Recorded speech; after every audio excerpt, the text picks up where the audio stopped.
Washington is currently gripped by a sense of shock and urgency following a terrifying security breach at the White House Correspondents' Dinner. A gunman managed to open fire at the high-profile event, coming dangerously close to Donald Trump. This incident is particularly chilling because it marks the second time in less than 2 years that a shooter has targeted him, following a previous attempt where a bullet grazed his ear. The fact that a gunman could get this close at a heavily secured event has sent shockwaves through the Capitol, leading to immediate calls for accountability.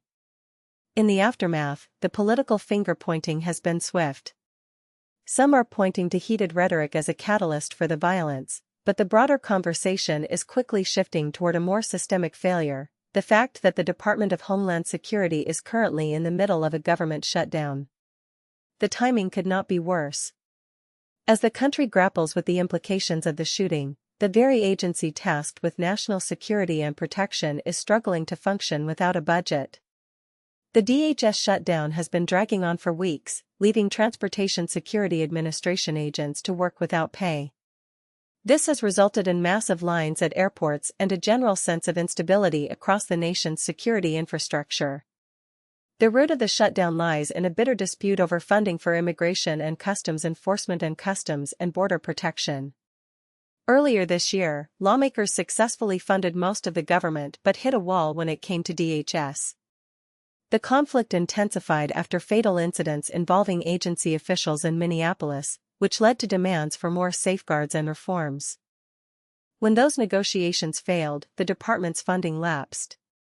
The Senate eventually attempted to break the stalemate by passing a Homeland Security spending bill through unanimous consent. This bill was designed to get the department running again without immediately addressing the controversial IC and CBP funding, which some hope to handle later through a process called budget reconciliation. This would allow for spending measures to pass with a simple majority, avoiding a potential filibuster. However, House Speaker Mike Johnson rejected the proposal, dismissing it as a joke. His refusal to bring the bill to the floor has left the DHS in limbo. Johnson has insisted that an agreement must first be reached on what the reconciliation bill will include before moving forward.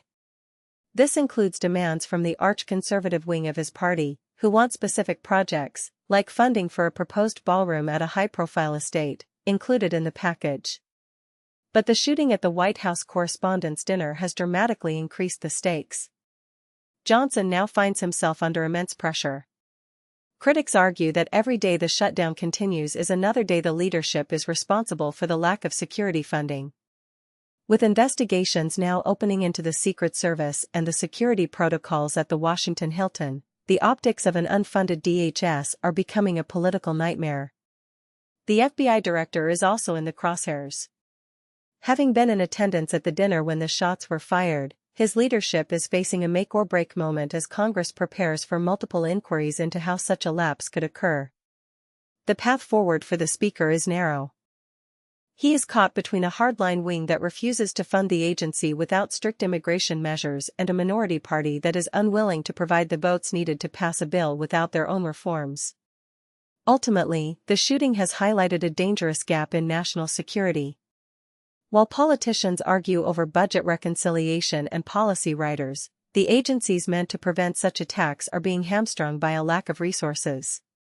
The speaker has effectively boxed himself into a corner by being unwilling to work across the aisle, and now the responsibility to fix the situation rests squarely on his shoulders. The country is watching to see if leadership can prioritize safety over partisanship before another tragedy occurs. How much longer can the agency tasked with protecting the nation stay shut down?